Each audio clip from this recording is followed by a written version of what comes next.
Hello friends. आज से शुरू होने वाला था, मैं करने वाला था बट आज नहीं कर पा रहा हूँ, कुछ परेशानियां हैं। कल से हम लोग रीडिंग स्किल पे वर्कआउट करेंगे। आप ये समझो कि रीडिंग का जो पर्पस होता है, अंडरस्टैंडिंग, उसके डिफरेंट लेयर्स होते हैं। डिपेंड होता है कि आपका वो क्वेश्चन किस लेवल पे पूछा है। और अब जब चीजें, चाहे आप एसएससी के हो या बैंकिंग के हो, अगर चीजों में बदलाव हो रहा है, बैंकिंग तो हमेशा बदलता रहता है, और जब चीजों में बदलाव हो रहा है तो कहीं ना कहीं तो मेरे को सिक्योरिटी चाहिए। और इंग्लिश में सिक्योरिटी दो जगह पे है। आप शब्दों को जितना ज्यादा याद कर सकते हो उतना करो, और अपनी अंडरस्टैंडिंग का लेवल जितना बढ़ा सकते हो उतना बढ़ाओ। अब वो बढ़ाने का कोई ऐसा नहीं होता कि कोई फॉर्मूला है कि आप एडिटोरियल पढ़ो और ये करो, क्योंकि आप अगर सेल्फ एडिटोरियल पढ़ते हो तो आपको कितनी सारी चीजें आप कैसे पढ़ रहे हो ये बहुत मायने रखता है।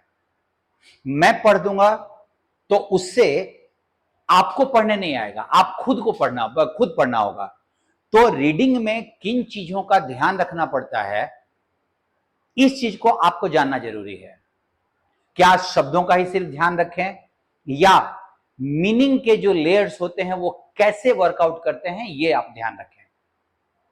मेरे दिमाग में बात यह आ रही थी कि जब हम लोगों ने एसएससी का प्रैक्टिस सेट अभी बंद किया है, तो मैं आपके लिए, कम्युनिटी के लिए क्या कर सकता हूं। मैंने दोनों काम पे शुरू किया है। क्योंकि अभी मैंने सुना कि एसएससी ने जो वर्ड्स दिए हैं वो प्रीवियस सेट से अलग हटके नए वर्ड्स उसने डालने शुरू कर दिए हैं। अब अगर कहीं प्रीवियस सेट के क्वेश्चंस वर्ड्स लोग रट रहे हैं, जो कि एक्चुअली नहीं करना चाहिए था, वो पूछ रहा था ट्रेंड, आप ठीक है, उसके बाद और भी कुछ वर्ड्स होते होंगे, तो फिर आप अपने शब्दों का लेवल बढ़ाओ, नंबर वन। और नंबर टू, मेरे साथ क्रिटिकल रीजनिंग करो। दैट इज, क्रिटिकल रीडिंग का मतलब है कि आप जब पढ़ते हो ना, तो आपका किस पार्ट को ध्यान रखना है कि आप अपने क्वेश्चन का सही आंसर लोगे। इस रीडिंग स्किल में मैंने बैंकिंग और एसएससी दोनों के क्वेश्चंस डाले हैं। अब वो चाहे शब्द के हों, चाहे अंडरस्टैंडिंग के हो, दोनों तरह के क्वेश्चंस मैंने डाले हैं, बैंकिंग का भी पार्ट का, सो दैट कि आपकी रीडिंग पे प्रेशर पड़े। आप अब ये टाइम नहीं है कि आप सोचो कि ऐसा क्वेश्चन पूछता है या पूछता था, अकॉर्डिंगली वैसे ही हमको तैयारी करनी है। और ग्रामर को थर्ड पैदान पे रखो, थर्ड लेवल पे रखो। आप अपनी तैयारी को टारगेट करो, क्योंकि देखो, अगर इस बार का कुछ गड़बड़ होता है तो आप ध्यान रखो, फिर अगली बार में आप फिर अब ये सोचोगे कि उसने ऐसा पूछा है तो यही पूछेगा, फिर वो पैटर्न बदल दे जैसे बैंकिंग में करता है, तो फिर आपकी अपनी अंडरस्टैंडिंग और आपकी वोकैबुलरी आपके एग्जामिनेशन की सिक्योरिटी बनेगी। और उस सिक्योरिटी के लिए कोशिश करो, ना कि पैटर्न सोचने की कोशिश करो, एज्यूम करने की कोशिश करो। मैं यूनिवर्सल ट्रूथ बोल रहा हूं, मैं ट्रेंड एनालिसिस नहीं कर रहा हूं। मैं बीइंग अ गाइड, मैं आपके यूनिवर्सल ट्रूथ की बात कर रहा हूं।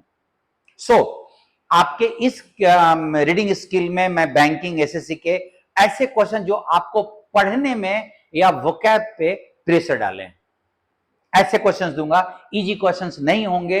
और आप अगर मेरे साथ कंटिन्यू करते हो, मेरा रीडिंग स्किल का जो वीडियो जाएगा वो मंडे टू फ्राइडे का रहेगा।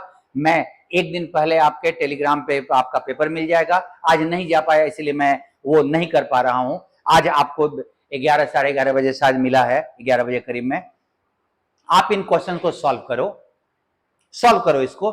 कल से हम लोग लाइव जाते हैं, मंडे टू फ्राइडे मैं रीडिंग स्किल पे, और रोज मंडे टू सैटरडे मैं वर्ड्स पे काम कर रहा हूं।